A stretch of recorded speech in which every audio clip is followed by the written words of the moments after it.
You're listening to Puma Podcast. Bobotante ka ba o hindi? Hello YouTube Boss Rino, welcome to my channel. So ito, ang dami nyo nag-request itong Bobotante 2. May Bobotante 2, so may Bobotante 1 na pala. Alam mo, pag may usap-usapan sa mga politiko, ganyan, ang usap-usapan dyan, magpakatanga ka lang, magpaka-clown ka lang, entertainin mo lang sila, boboto ka na. Ibig sabihin nun, bobotante kayo. Bobotante kayo, yun ang ibig sabihin nun. We live in a time shaped by media silos, identity politics, and heated online discourse. In many countries, including ours, this has created a sense that we are more divided than ever. At Puma Podcast, we believe in a world that listens. But what does that really mean? And why does it matter today? In this episode, we revisit a conversation with a communication specialist whose work offers compelling answers to these questions.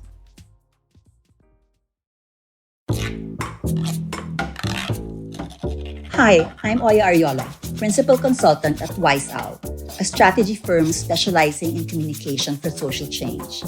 I am also a co-host of the podcast Give a Hoot, a proud member of the Puma Podcast Network. At Wise Owl, we work a lot with civil society organizations, and if they could take away just two things from our workshops and collaborations, I hope these are that. Number one, effective communication is an exercise in humility. And number two, humility involves constant listening. Let's unpack that a bit. First, humility is important because to communicate well, we have to regard the audience's viewpoint as more important than our own. As advocates, we are almost always confident in the importance of the issues we carry, the correctness of our views. But the goal really is not to prove ourselves the best and the smartest, and certainly not to show the other side up or prove them wrong. Occasionally, some groups ask me for help with a position statement about a hot issue or policy proposal. I'd come up with a draft in simple language, short, 3 paragraphs max, half a page as much as possible. I'd send it for approval. Then someone revises it into a 4-page paper. We just love to demonstrate that we have the sharpest, most comprehensive analysis, don't we? It just becomes a vanity paper that no one except people who already think like us will read. Sometimes not even them.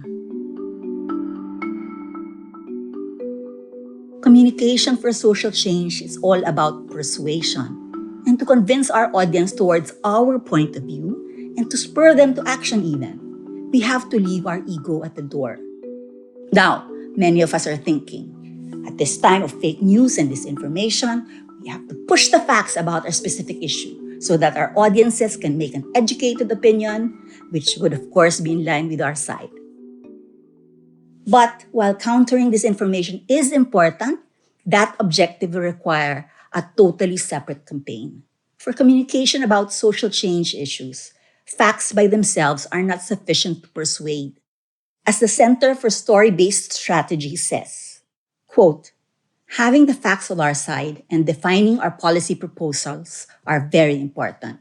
However, as cognitive science has shown us, when a fact challenges a cherished pre-existing belief, the majority of people will dismiss the fact. The facts alone are simply not enough to change hearts and minds. Instead, we need to make the important facts meaningful to people in order to make them receptive to new information. End quote. The truth of our claims is essential, but facts only serve as a supporting details. To make our message compelling, we have to attach meaning that resonates with our audience.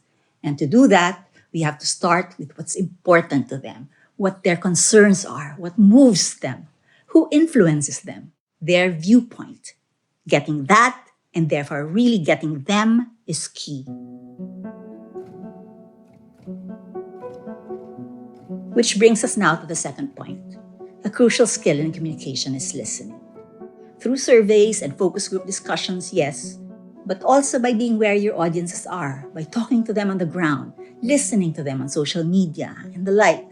By truly listening, we benefit from the real experts on the lives of our audience, themselves.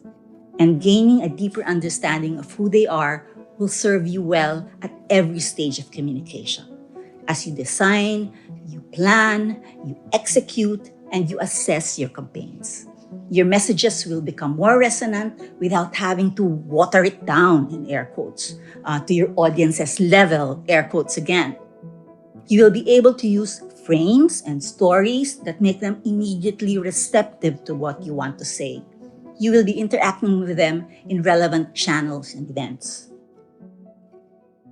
Now, we've noticed that increasingly, especially during election campaigns, but also around important policy issues, we tend to waste free and valuable resources for listening.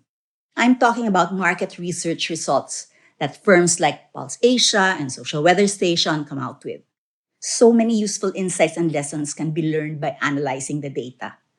However, when the results are not in our favor, there's a tendency by some groups to dismiss them and cast doubt on the methodology, the motivation for the study, or even the research firm itself. This is such a mistake. First, in an environment where there are so many dubious sources of information, casting doubt on credible sources that Filipinos can turn to is unhelpful. Second, we fail to learn from those results to inform, assess, and adjust our campaigns to make them more effective. Ronald Holmes of Pulse Asia puts it well in his Head Start interview with Karen Davila on ANC. Listen, because the results do not favor you, to me is a little bit irrational. I would understand because that's what you would expect from someone who's a partisan. That if the surveys do not show results that are favorable to the one that you're supporting or to you yourself as a candidate, then the best way to deflect attention away from the survey is to question the survey. But I would caution them in terms of going to the extent of shooting the messenger because they would have to realize that the message is very important and it's something that should assist them in calibrating their strategies. Listening also means being aware of what others are doing and talking about. Not just what's being said by those who think like us, but especially by people who don't. So let's say you're in the middle of a campaign. On social media, the people you follow are sharing your campaign's content or attacking the other side even. And their profile photos include an endorsement of your side. You meet up with friends and they are wearing the campaign colors. You see the other side's TV ad and you think, bah, all emotion, no substance. Nobody's going to fall for that. You attend the campaign rallies and you see that people are joining in record numbers. You say to yourself, OMG, we're going to win for sure. Then the survey results come out and it shows you trailing by quite a bit. Instead of learning from it, you ask, how can this be? The survey must have been commissioned by the other side and rigged in order to condition people's minds. But think about it. Did your social media content clearly state what you're for? Was it being shared to people outside your circle? After your meetup, did you and your friends also reach out to persuadables? Or did you just avoid conversations with those leaning towards the other side because you didn't want to get into an argument with them? Just maybe, did the other side's emotional ads succeed in building affinity and tapping into the audience's aspirations for the future? Aside from energizing supporters, did the rallies serve to convert people who might not have made up their mind yet? It could very well be a failure to listen. If we only listen to like-minded people and groups, we could find ourselves in an echo chamber, and that could be misleading. When you're in an echo chamber, the number of allied voices seems multiplied. The volume of those voices seems amplified. Not only that, but you also can't hear the other voices outside. And it seems like yours is the dominant message. But in reality, you're just hearing yourself. To win campaigns, we have to expand reach. And by reach, we don't just mean the number of views and shares your content earns, although those are important indicators. When you're in an echo chamber, views and shares become vanity metrics. Your message doesn't actually spread more widely. Communicators for social change should always be mindful of this. A couple of years ago, we created a Facebook page intended to serve as a lab for reaching the movable middle. Our Wise Owl partner and Give A Hoot co-host Mika Ortega talked about the movable middle in our previous episode, so give it a listen. To check if our messages were working and if they were reaching the people we intended them for, our analytics partner did an audit. This audit was not a nice to have for us. It was essential in finding out if we were achieving our objective. Expanding our reach means successfully crossing the chasm between our base and the majority.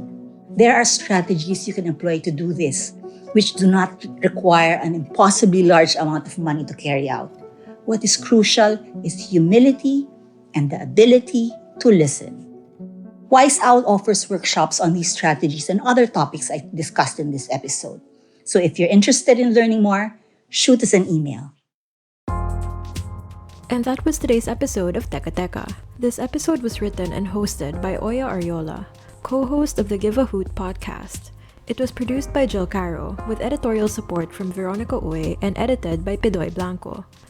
Anthony Tobias helped put together the version of the episode you heard today. I'm Bella Perez Rubio. Don't forget to check out the Give A Hoot podcast, available wherever you get your podcasts. Thanks for listening.